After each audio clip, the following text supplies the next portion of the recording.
describing happy pessimism, which basically is built on the fact that you should have low expectations, really low expectations, because then you don't get so disappointed when things go bad. You will prepare extremely well so we can have different options to act on when things goes bad. And of course, you will always assume that things goes bad. We're living in times of great uncertainty, whether it's public health, whether it's political uncertainty, whether it's uncertainty around your job, your career, your entire industry. A lot of people are feeling sand beneath their feet, and I think it's really important to be positive and future-focused and proactive, but I don't necessarily think it's important to be optimistic. People often lump positive thinking and optimism into the exact same category as the exact same thing, in fact, but they're not. You can be simultaneously positive and proactive while being pessimistic.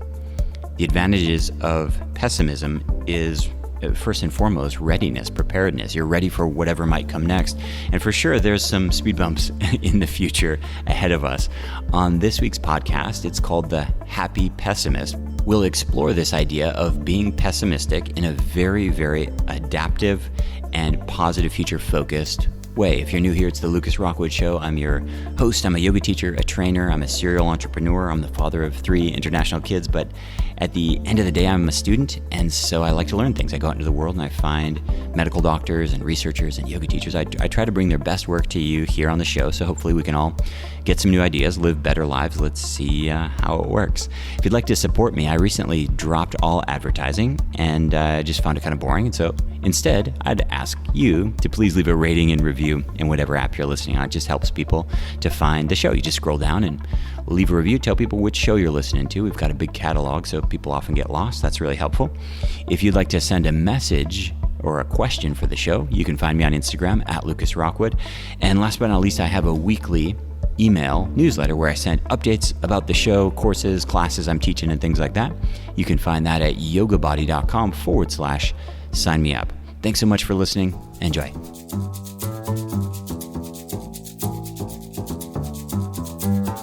And I am joined here with Mattias Lundberg. Mattias, welcome to the show. Oh, thank you very much. So Mattias is doing work in psychology based in Sweden, and much of his work, of course, is in Swedish, but I stumbled upon a talk that you did with your partner Jan and got really interested in this topic of negative thinking, not for spiraling into depression, but negative thinking as kind of a proactive, positive tool. And it's unsurprisingly not the most popular topic in the world, but I think it's a really relevant one. And in the time we find ourselves in the world right now, it seems like a really relevant one with a lot of really challenging things happening that are for sure going to change the outcome of the world. And so I'm really excited to have you on the show. Before we get started, maybe you can give people just a little bit of context about your background in terms of education and your writing work, because again, most people are living outside of Sweden, obviously, so they're less familiar with what you're up to. Yeah, sure. I'm an associate professor in psychology at the University of Umeå in the northern part of Sweden, and been working for, I think, almost, I have to think actually, it's 20 years since I wrote my PhD and worked my way up through the system. What I do quite a lot of writing when it comes to popular psychology, and one of my sort of goals is to be able to learn people of psychology, not academic way, but more in the popular way, and to be able to get people who are not in the academic system to actually get a little grip of what psychology is about. So I've written quite a lot of books. I think it's 10 or 12 books in popular psychology, which is from the Happy Pessimist, which is direct translated into English, is the Lyckliga Pessimisten in Swedish. And so maybe we can start there with kind of basic definitions. How do you, the classic definition I always think of with an optimist is, glass half full versus glass half empty for a pessimist. Do you subscribe to that same definition, or do you use a different definition for your work? Well, I want to take it from another perspective, and I want to take it from the perspective of happiness, because if you talk to people in general, we talk about happiness, sort of optimism is the key to happiness. And positive thinking is the key to happiness, if you ask a lot of people. And I think actually you can be happy even if you are pessimistic, and you can be happy even if you have negative thinking. It all depends who you are and the way you look at life. And since we're definitely not, all people are not thinking alike. We're not the same. We all have our own way to happiness. And that's why we set the title The Happy Pessimist, because we think even pessimists can actually be happy throughout life. And what are, if you, obviously we want to choose things that are adaptive and things that are helpful for us. And so obviously there's benefits to being optimistic in certain situations, and there's real benefits to being, pessimistic or maybe realistic in certain situations. As from a psychology perspective, can you kind of game out what that looks like for, somebody who's struggling with, a situation like right now where there's really political upheaval and a lot of uncertainty around public health and work and things like this. What is the role of like an adaptive psychological perspective for pessimism versus optimism? Well, one of our key issues or key points that we write about in the book and sort of what we talk about is to be prepared. We have to be prepared for a lot of kind of situations. But if you focus too much on things that you think will go in a positive way, you might not be that prepared if we have a situation that actually go in a negative way. So we like people to be prepared, and even if you are optimistic, you have to be a little bit pessimistic just to see that what if this happens, the negative thing happens. What are my resources then? What do I have for coping strategies to actually take care of the negative part of the event that happened and so on. So one of the key issues is to be prepared, and that's also a way to adapt to different situations. If you are prepared, it's much easier for you to adapt to an upcoming situation, I think. From like an evolutionary perspective, if you look at human behavior, so much of what we do is driven by fear and pain, and this idea of preparedness I hadn't really thought of in terms of pessimism. But if we were to think about a real life situation that a lot of people are going through now with coronavirus, and that means different things in different countries. Where you are, it means different things than many of our listeners in the U.S. But inevitably, a lot of people that I speak to are taking a very optimistic outlook. Oh, it'll be over soon. It'll be over by April. It'll disappear. Even very famous politicians say it's going to disappear in April. It's going to, everything will go back to normal. Everything's going to rebound. And that's really reassuring, and that feels nice. Unfortunately, it doesn't seem to be really true. And so can you help people think about, from sort of a self-care, mental health perspective, how in a very real situation like this, they might kind of experiment with different thinking in a proactive way? Yeah, sure. I don't think it's bad to actually think and hope that this will be over in 3 months or 6 months and so on. That's okay. But I also think we have to start planning or thinking what happens. What happens with me? What happens with my family? What happens to the society if it ain't over in 3 or 6 months? Right. So we have to have sort of parallel plans for this. And this is very, very, at the university now, we have exactly that situations where I have tried to convince our head of the department, the head of faculty and so on, that's perfect to do plans for the university, what we should do, how we should have our education online or at campus and so on. But we also have to have a plan what happens in 12 months. And it's also so that even if the pandemic is over in 6 months, the effects from the pandemic will show within at least 12 or maybe 24 months ahead. So that's what we have to have sort of parallel plans, and I think you can break that down to the specific individual or person, that what happened to me, what happened to my family within 3 months, 6 months, 12 months, 24 months. I think if we sort of, the optimist will say, well, this is over in 3 months. Let's start planning for the vacation, or let's planning for this and that in 3 months. Well, you might be surprised that you have to cancel your tickets because we're still in the middle of a pandemic. So I live in this yoga world. I work with a lot of yoga teachers and trainers, and a lot of people end up in meditation centers. And there's kind of this smile or die philosophy that kind of permeates the community, where people are just exuding optimism all the time. You're just one. You control your mind, control your thoughts. Happiness is a choice. Literally, smile or die is like the pervasive philosophy. And I find it to be a really thinly veiled mask for like utter misery. it takes the slightest friction, the slightest speed bump in life, and that veneer just totally pops right off. And what I struggle with is these are really wonderful people, and they have all the best intentions, and this coping mechanism just seems really, really infantile, to assume that everything's going to be okay, to assume that but at the same time, I applaud their effort. But from a psychological perspective, when people are working on mental health, they're almost always trying to get rid of negative stuff, right? And so, at least all my experience with therapists and the work that I've done on, with myself and my kids and things, it's always like, let's look at this negative pattern. Let's look at this negative ruminating thought cycle. Let's look at this negative behavior, and let's try to turn it into something positive. And so on its head, this idea of negative thinking, it seems bad. How do you overcome that? Do you get a lot of friction? Do you get a lot of pushback? How do you think about this? Sure. It's quite a lot of pushback.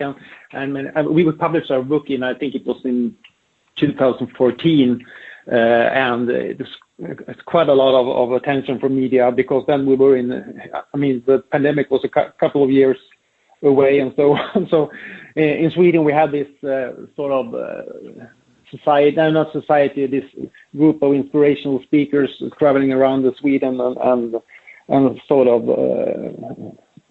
spoke for positive thinking, and we came out and made sort of a contrast to that. So we got a lot of pushback. But first of all, I think if you have a coping strategy that I think will be all right, and you feel good about it, it works for you, that's okay. That's not a problem. But it ain't for everybody.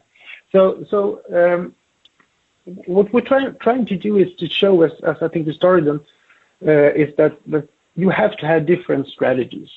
And just for an example, when I think if you have to sort of accept that negative thinking, it's quite okay, and it could even be better.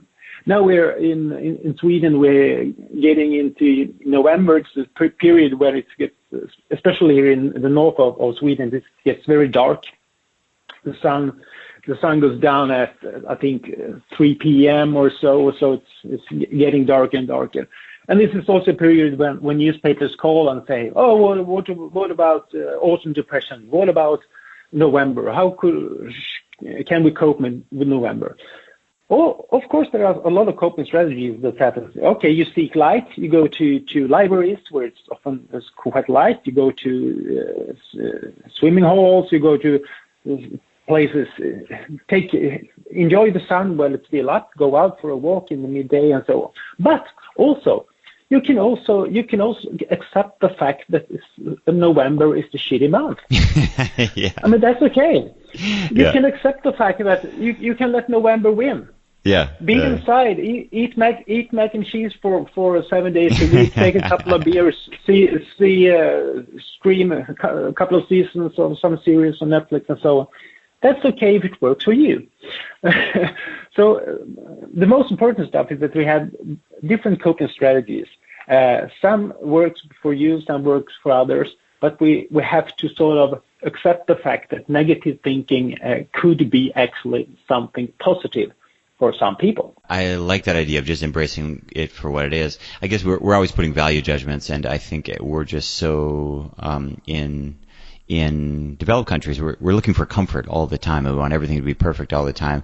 But there's not necessarily anything wrong with February being miserable. You know, you can make jokes about it, and it doesn't necessarily have to be the end of the world. What kinds of ways have you thought about this in the context of current world situation?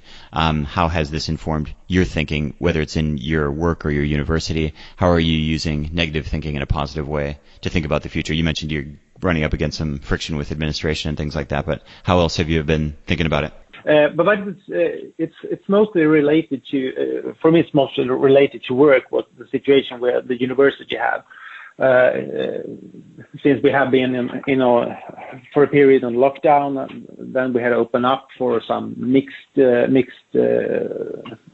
ways of doing teaching and so on. But there are also questions that rises that another thing that's important when it comes to sort of being happy pessimist is about expectations. But we don't have to have too high expectations of things. So we can lower our expectations so we don't get disappointed.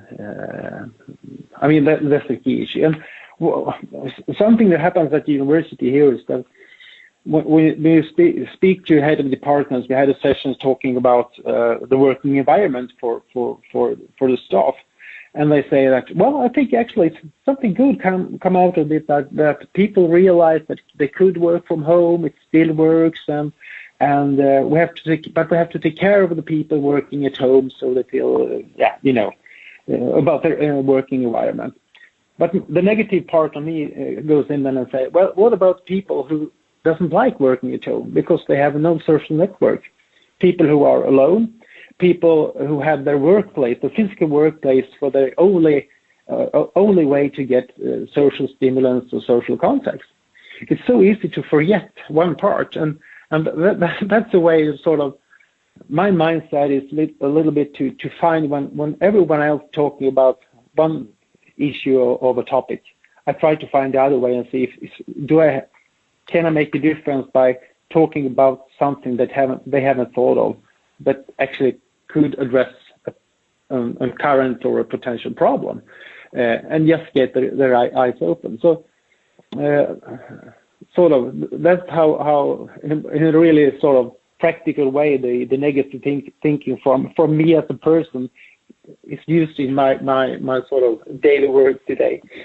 One thing that I've found personally, just anecdotally, is that, unresolved discomfort, unresolved issues or things that you bury over, they just tend to fester. And so whatever it is, your work or your relationships or where you're living or the weather or whatever it is, for me, if I use this smile or die approach, I really just get like pent up resentment. And I find it especially with people, whether it's work or interpersonal relationships or whatever. If I'm not really, really honest, even about the negative stuff, about what's going on, somehow it's worse. Somehow it seems totally okay to have things that I just completely dislike about a relationship or about my work, as long as there's space for it. If it's painted over with optimism that's not real, I just find that it festers and broods and turns into something really malevolent, whereas it could just be it's like, yeah, that sucks, and off you go. Yeah, sure. I mean, you can paint it over, but sometimes it's going to crack in sometimes. So, and then I have to. I mean, that's a little bit about being prepared as well. I mean, you can have it as a sort of a strategy. I mean, in a relationship, you can work out sort of a strategy between you and your partner. We do this until we have come to sort of further way on the line, and then we have to actually address the problem we are facing and so on. I mean, if you're both are okay with that, it works for you perfect. For some people, some relationships, you have to bring it up at once, otherwise your relationship is going to crack immediately and so on. And this is I think it's the third thing I'm trying to say. This is the key issue when it comes to this. We're different people. Happiness, we all want happiness in some way. The way to happiness differs. And we have to accept the fact that some people like optimism, positive thinking. It's absolutely okay with smile or die. Some people, they want to see the glass half full because that's the way they can lower their expectations so they don't get disappointed and so on. That's okay for them. But I think in general, at least in the developed countries and maybe in the United States, Sweden, Scandinavia, Britain, and so on, it has been this that positive thinking, optimism, that's a good thing. Negative thinking and pessimism, it's a bad thing. Sort of black-white perspective. It's a lot of grayscales. It's a lot of grayscales, and we have to accept that individuals have different way of looking at it. One of the recurring themes on the show, and a kind of contentious one, is this idea of happiness in general.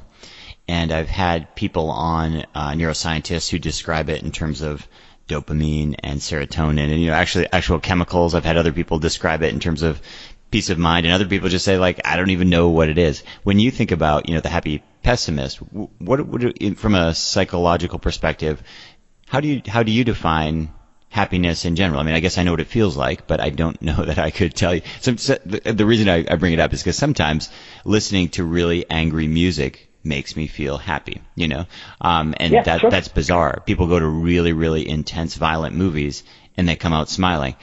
It's very difficult to pinpoint happiness because it's certainly not just rainbows and unicorns. There are other things that make us happy that are pretty counterintuitive.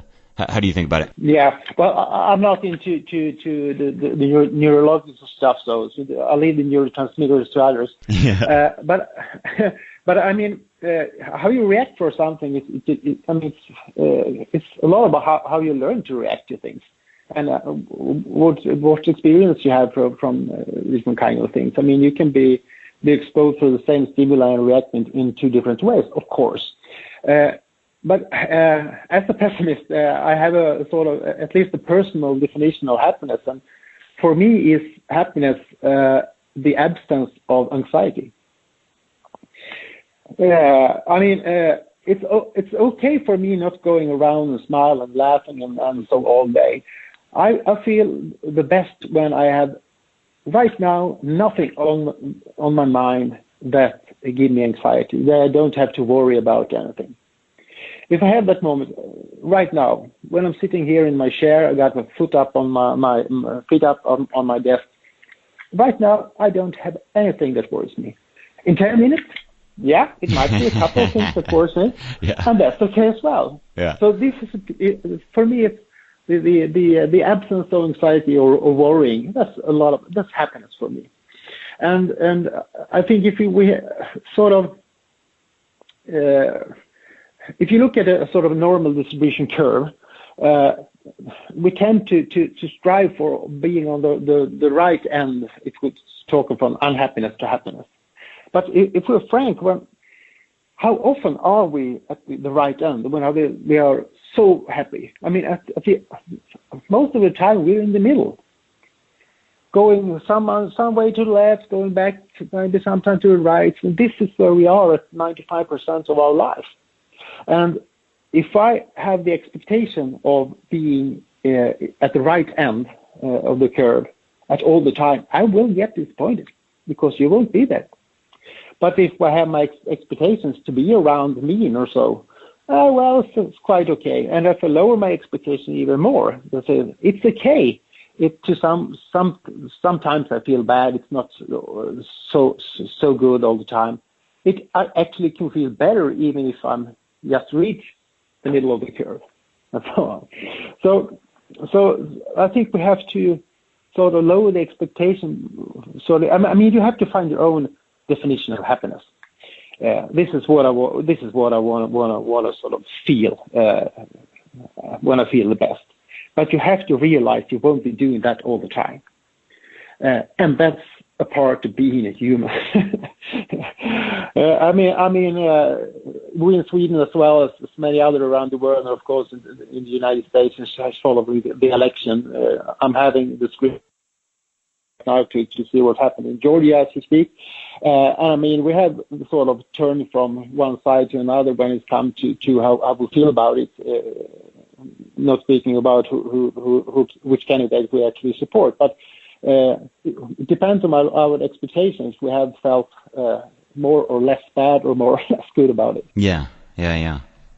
Yeah, I think about, I talked to, interviewed so many authors who've written books about happiness, and it's interesting how it's not really, it's something everyone's talking about, no one's really defining very well. I just kind of think more and more about it just as this feeling of balance and peace and, balance and peace and presence, I guess, is how I would describe it, because when I look at the world, I see a lot of imbalance in everything, in nature. People are saying, these are the worst of times. It's like, it's always been the worst of times. Like, things are crazy, always. There's hurricanes and storms and volcanoes and wars and famine and feast, and that's nature. Nature is totally imbalanced.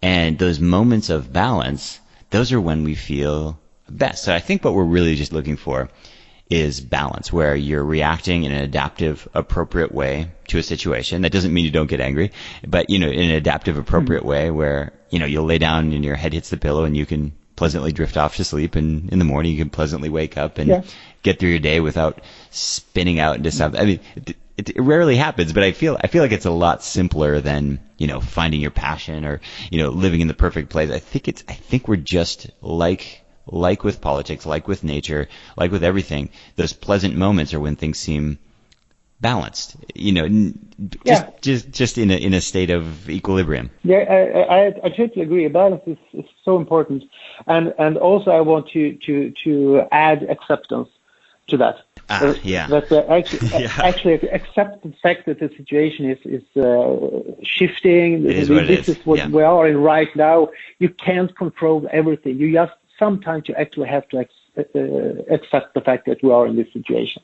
Yeah. And if you can find the balance and acceptance together, I think we would feel pretty okay. And I mean, pretty okay. That's good for me. Yeah. I don't have to feel the best all the time. If I feel okay, that's perfect. Yeah. Mattias, of your work right now, your academic and writing work, what do you find most rewarding and what do you find most frustrating? Oh, hold my beer.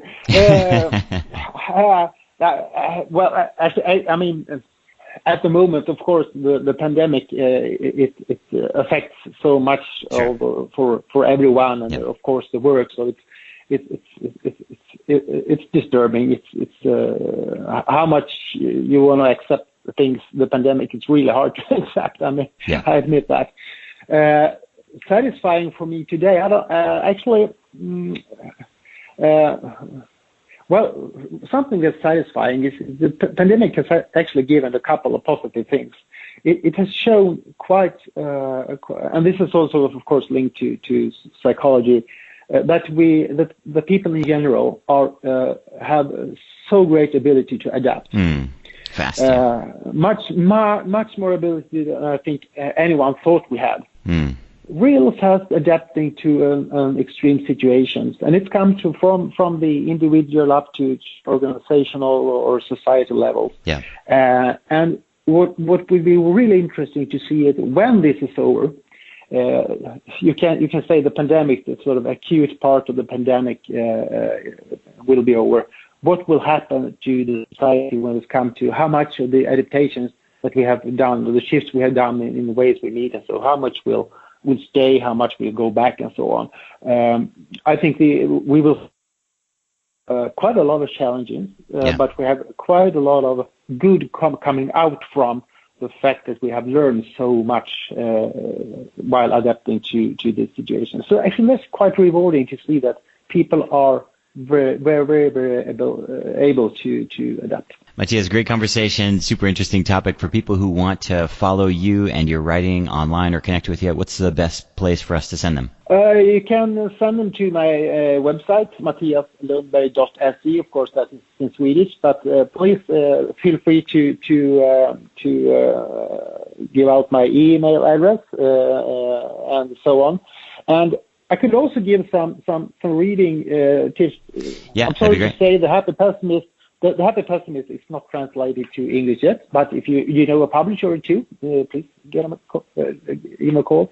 But Barbara Ehrenreich wrote a really book that's actually named Smile or Die, and we have this Danish professor, which I just lost his name, actually also write a book which is translating, which is sort of part of in the same area that show that we have to sort of calm down and not only think positive all the way. So, but Barbara Ehrenreich's Smile or Die, that's a really good book. Great. Perfect. Very, very helpful. Mattias, thanks so much for your time. Let's keep in touch for the future. For the first time ever, Yoga Alliance has opened up their bar standard, their 200-hour certification for online-only training. Because of COVID-19, obviously, we can't train in person. And so the 200-hour training, if you don't know, is kind of the gold standard. It's what about 95% of yoga teachers teaching in studios or fitness centers or at home or privately, wherever. It's about what 95% of people use for their teaching credential. And historically needed to spend about 3 weeks in person, which was great. We had people coming from all over the world to Barcelona to train with us. And so when COVID happened, obviously we went online, and we were online only. We always had fusion courses. We were really nervous about the change. Could we do it? Could we actually train people only virtually without hands on toes and these kinds of things? And we're just finishing up our first batch of students. And I have to say, not only has it gone well, in many ways it's gone better than our in-person course. Why? First reason is we have more time, so instead of cramming everything into 3 weeks, we take a full 8 weeks. Second reason is the technology has some real advantages. We can zoom in on students, we do hot seats, we do workshops, we have quite a large training team giving feedback on a daily basis. So you join a live class, you get feedback about your practice, you get up on camera and you teach. It's incredibly interactive, the community is really strong. The short story is I'm really excited about this. It's working great. We have a new batch starting here very, very shortly to learn about our upcoming June course. We've already got a great group of students signed up, and the trainers and I are excited. Go to yogateacherscollege.com and we'll share more details. So if you're thinking about becoming a yoga teacher, if you'd like to make the most of this COVID time, it's a great time to get certified at home. This week's nutritional tip is in response to a listener question. Listener Jason on Instagram says, Lucas, I know you've said before that dark chocolate is good for magnesium. I've been seeing a lot of dark chocolates that are advertised as sugar-free or no added sugar, but when I taste them, they taste very sweet. How can that be? So, Jason, I don't know why, but for some reason, a lot of companies are allowed to put no added sugar when they use sugar alcohols. It's usually something that ends in a tol, so xylitol, maltitol, erythritol. These are all sugar alcohols, and to call them not sugar is a misnomer. Now, they metabolize and affect your body very differently, and the actual effects of them are still to be determined. They're very new in our food system. I don't like them. They kill gut bacteria. They can potentially disrupt your microbiota. They give a lot of people just horrible gastrointestinal pain. They don't even realize where it's coming from. Sometimes people think they got food poison, but no, you just ate a chocolate bar. Some people do better with sugar alcohols than others, but I steer clear of them completely, with the exception of xylitol and for mouth care products, dental products. So like for toothpaste, things like this, really great clinical efficacy for using xylitol to clean your teeth. So you'll see xylitol in mouthwashes and toothpaste, and that seems like a really great use for it. I want to scrub my teeth, but you don't want to have that sort of disinfecting effect on your microflora in your gut. In terms of marketing and packaging, I have no idea why these companies are allowed to put this on their packaging, because you see dark chocolate, which sounds good, and then you see no added sugar, which sounds good, and then you taste it and it's really sweet, and then an hour later you feel like you just ate a brick, and usually it's that maltitol, it's that sugar alcohol. So I would encourage everyone to steer clear of sugar alcohols, at least wait 5 or 10 more years before we figure out what they actually do to your body when they're ingested. They're weird, and I don't feel comfortable recommending them. Hope that helps. Chris on Instagram says, Lucas, I'm having neck pain, chronic neck pain, and I'm wondering if you think that any of the creams out there can really be helpful. I mean, pain relieving creams. Some of them are heating, some of them are cooling, and some of them are supposed to have homeopathic remedies. What do you think? Neck pain is a really tricky one. Your cervical spine, your neck, of course, houses some of the more important nerves. If you break your lower back, for example, all kinds of terrible things happen. But if you break your neck, you can die or be paralyzed, right? And so that area of our spine, we are the most careful with and the most cautious with. When we have an injury, we take it more seriously. When we're working with that area in yoga or whatever it is, we always want to be most careful. So my first caveat is, be very, very careful. When it comes to creams and rubs and topical ointments, for the most part, they're psychological. For the most part, they're placebo. Rubbing arnica or something into your skin, there's very little that you could find in terms of function. Why would that possibly work? Not sure. But there's a lot of anecdotal stuff you can find where it really works. Things like tiger balm, for example. I lived in Thailand for many years, and in Thailand, people put tiger balm on everything. Does it work? I don't know. It tingles, and sometimes that tingling works. I don't know. But there's if you're talking about, let's imagine worst case scenario. Well, not worst case, but bad case scenario. Let's imagine you have some kind of herniated disc or something like that in your cervical spine. Rubbing something like tiger balm or icy hot or any of these other creams on your skin is almost certainly not going to penetrate down to that bulging disc and reduce inflammation or anything like that. But if it works and it makes you feel better, that is something in and of itself. And it's estimated that as high as 50% of all medical interventions with medicines, the placebo effect is at play and in some cases completely responsible. That even includes things like amoxicillin for general bacterial infections and things like this.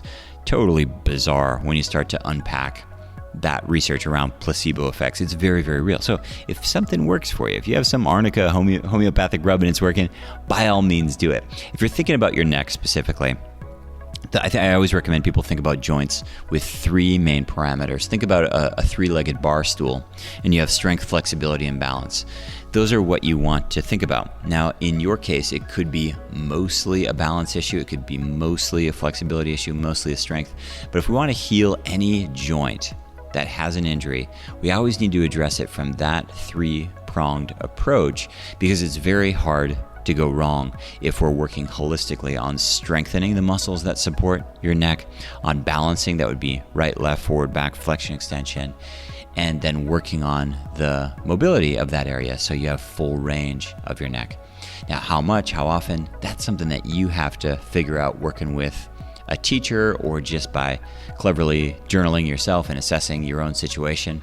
But movement is for sure the way forward. I would just encourage you to be extra cautious with your cervical spine and think about incorporating strength, balance, and flexibility, even if right now it needs to be very, very gentle into your daily life. And if that homeopathic rub you're using works, keep doing it. Thanks for listening to The Lucas Rockwood Show. If you enjoy the podcast, I have two asks of you. Number one, share the show on social media with your friends and tag me. My handle is @LucasRockwood. Number two is please leave a rating and review in whatever app you're listening on.